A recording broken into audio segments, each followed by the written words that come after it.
Good evening and salutations, my Jade fans. I don't know about this episode, I'm gonna be honest. This episode just seems so mopey and depressing, and it was just characters that just was not needed in this episode. They could have told Cody off screen. They really could have. With Felicia. The Felicia and the Cody scene, it was not really needed. Portia and Curtis was also really not needed. They were really not needed in this episode. They served no purpose, and they were just there for filler at this point. I didn't understand why Dante was interrogating Nicholas. It was kind of a stretch. So he basically brings him in, and he's like, "Oh, well, if Esme is the hook killer and she's 7 months pregnant, then she must have had an accomplice." So it was like, we grasping at straws now, bro. This is what we doing. Because we can all sit there and see that a woman that is 7 months pregnant is not going out taking dudes out that is at their prime. Okay? Just not going to happen. But to be fair, how is Heather Weber doing it? Now, I know a lot of people listening to saying that it didn't really make a lot of sense. But when you stop and think about it, a little bit, it sort of does make sense. With Brando, it was heavy rain. Heavy rain. You ever been, and I said this in my stream, you ever been through rain that was so heavy that you actually had to stop driving because you couldn't see in front of you? That's what it was like with Brando. Now, granted, that whole scene was just laughable.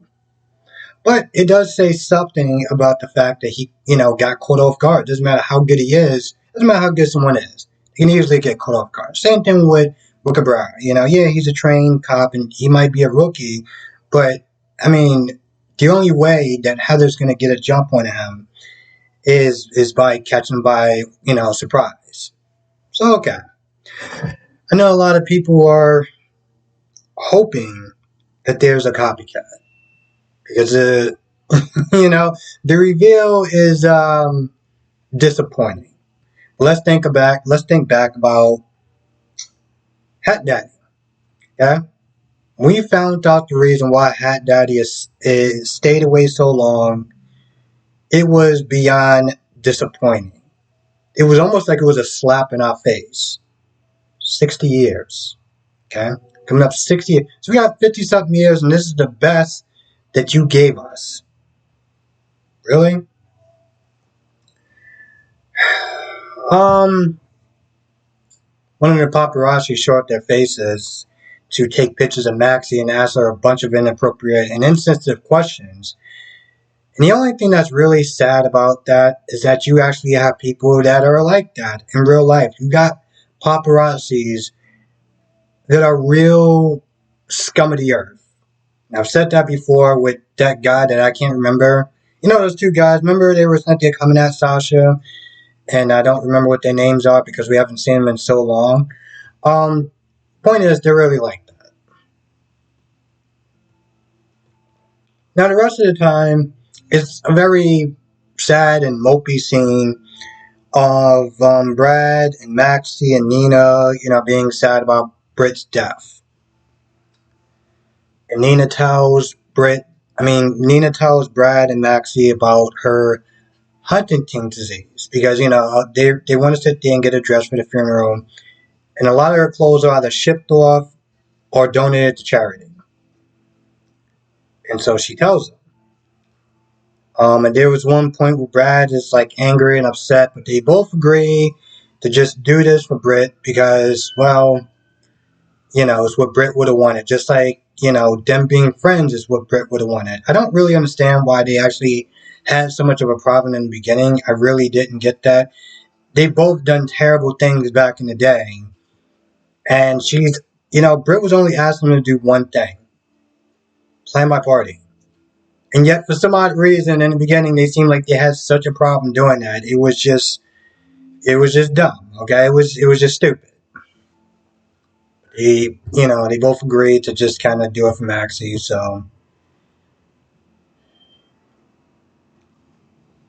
when Kevin comes in, because Liz is still thinking that she's faking it. So when Kevin comes in to sit there and talk to her and everything like that, then they get to talking, and of course Esme's like, I know you look familiar, I know your face or whatever.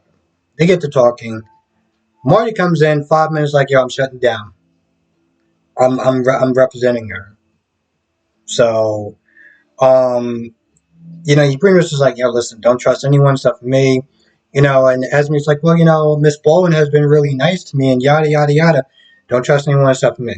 Okay? But at some point, Liz wants to examine her, and Martin's like, all right, well, who do I got to sit there and bribe to get out this case? Because the judge sent them there.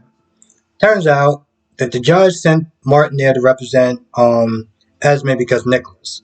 But Nicholas was, because Nicholas at that point he was like, I'm tired of this. I'm leaving. You don't got anything on me, and I'm walking out of here. So Nicholas meets up with Martin, and he's like, yo, listen, I'm going to hire you to represent her because she's carrying my child.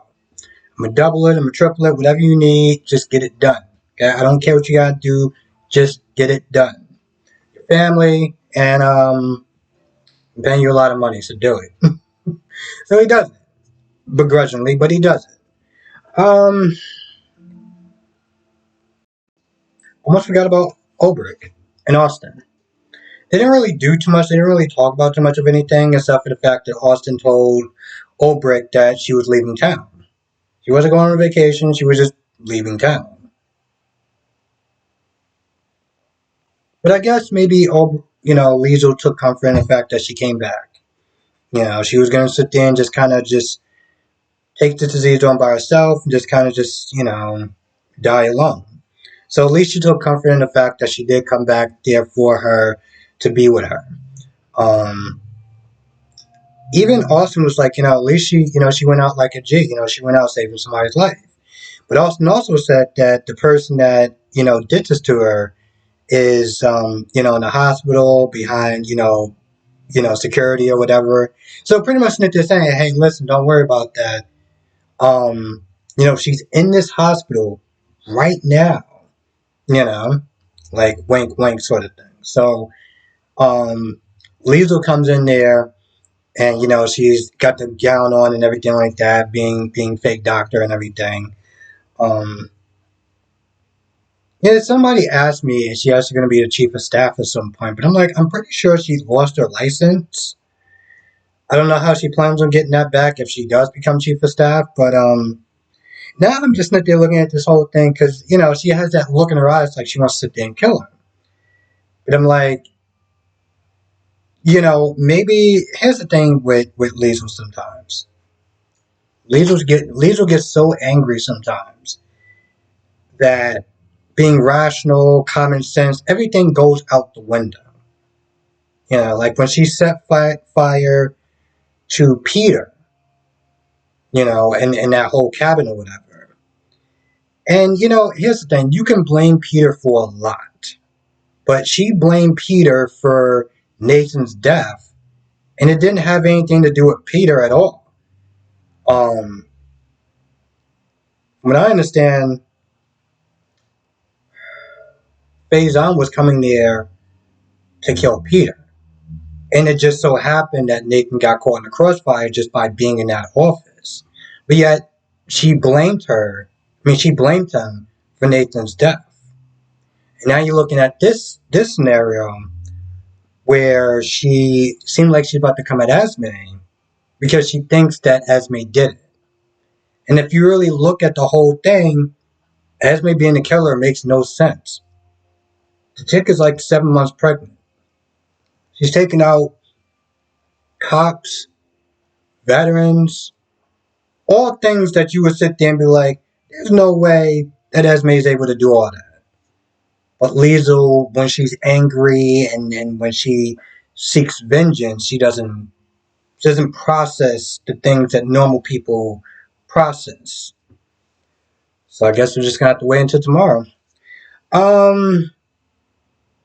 Last thing is with Ryan and Heather. This is another one of those scenes that didn't really seem like it went anywhere.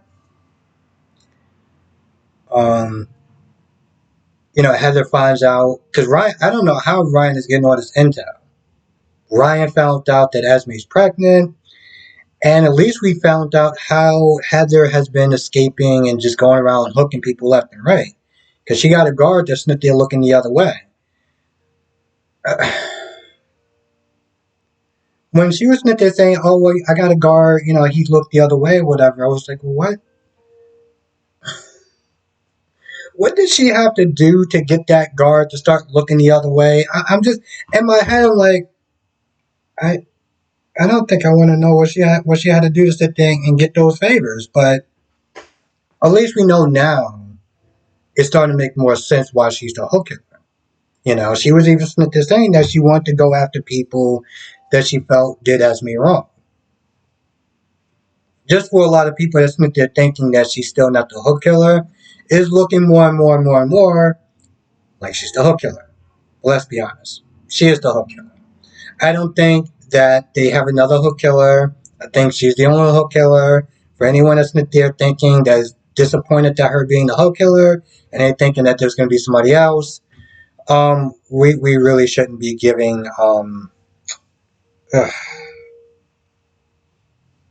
we shouldn't be giving the writers that much props. Don't get me wrong. The last past 2 days, the episodes have been a lot better. Been a lot better, and I understand that this episode probably wasn't going to be all that because this was mostly more or less an episode to kind of mourn Britt's death. So I get it. Now I've seen a lot of people talk about how they're really sad that Britt is dead and everything like that, and they're sad and they're upset. And listen, I'm not knocking any of y'all, okay? But I just want people to understand where I'm coming from and why I'm not really torn up about this whole thing. I knew that she was going to be dying months before this whole thing happened, because the actress was already leaving. The actress was already leaving. So I knew that there's a serial killer. If there's a killer involved and somebody's leaving the show, we already know somebody's leaving the show, there's a good chance that this person's going to get killed off. So I already knew it. So that's why it didn't really do anything for me personally. Also, soap operas in general, when it comes towards death scenes, for the most part, for the majority, they don't really do anything for me. Um, Oscar's death didn't really do anything for me until towards the end. Towards the end, when he had Edward and Lila come to take him to heaven, that was the only part there.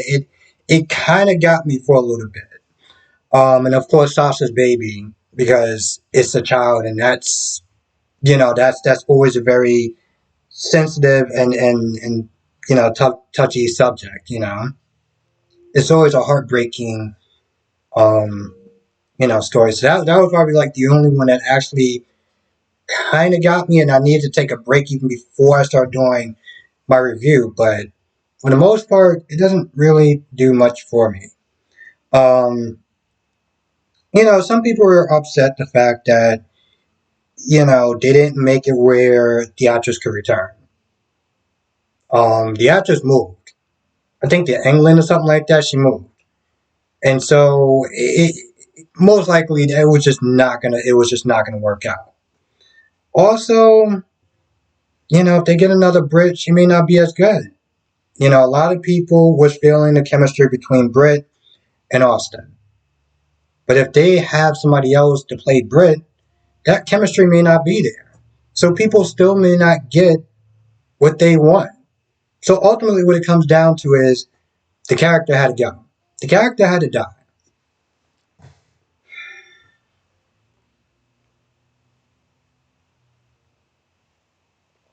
Also, I think that, and I know it sounds kind of morbid, I pretty much for the most part the review is over. There's not really that much to happen in this episode. Um, Even though that death scenes are really tough, right? They're really sad and they're emotional and everything like that. They're necessary. They are necessary. Um, I mean, and just in some ways, not to get all philosophical, but like death is it makes life a lot more meaningful, knowing that we don't have this time, knowing that at any point we can be gone, just like that. You know, so scenes like that is necessary because it just reminds you that any character can go at any point in time. Now, granted, we got the internet, so for the most part, we know who's going to stay and who's going to go, right? And I'll say this before I kind of close up a little bit. So there's a scene, and I know I'm going to meander for a minute. There's a scene on the Vampire Diaries, right, where they actually kill off Stefan. And up until that point, I was like, Stefan's cool, whatever. I'm much more of a Damon person. Stefan, he's just kind of there. He's a nice guy, whatever.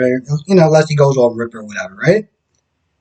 But then when he got killed off, I was like, wait, what? And I felt like that for a whole week. And I guess maybe and subconsciously, I just didn't really appreciate the character. So for the whole week, when I was really on Facebook and stuff like that, people was like, oh, it's Wednesday. It's Monday. And I just still can't believe that he's dead. Now, granted, the dude was dead for a week. Okay. He was dead for 1 week. But a lot of the fans were just like, oh my goodness. And I guess it just kind of makes you appreciate, what I'm saying? Like, it just made me realize just how much I appreciated the character being on the show. I don't know if that kind of correlates to this. I don't know if I actually did too much of a good job, but I think what I was basically trying to say in some sort of way is that it makes us appreciate the characters a lot more. You know? Anyway, for the most part, I feel like that was pretty much about it. With that being said, I'm going to go. I want to thank you for watching. Be safe. And I'll see you in the next video or the next live stream, which is tonight, 8 p.m. Eastern, 5 p.m. Pacific. Definitely come through. If there's anything that I missed, sit there and chop it up and we'll talk about it then.